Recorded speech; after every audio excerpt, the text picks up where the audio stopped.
kailanman ay hindi itataboy. Ang lumalapit sa akin kailanman ay hindi ko itataboy. Juan 6:37.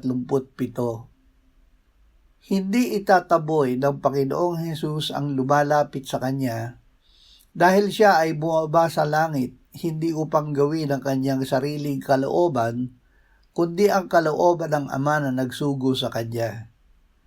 At ito ang kalooban ng nagsugo sa akin, na sa lahat ng ibinigay niya sa akin ay huwag kong iwala ang anuman, kundi muli kong bubuhayin sa huling araw, sapagkat ito ang kalooban ng aking Ama, na ang bawat nakakakita sa anak at sa kanya'y sumampalataya ay magkaroon ng buhay na walang hanggan, at muli ko siyang bubuhayin sa huling araw. Ama, salamat sa pagtitiyak mo na ang sumasampalataya sa iyong anak na si Jesus ay mayroong buhay na walang hanggan sa kanyang pangalan. Amen.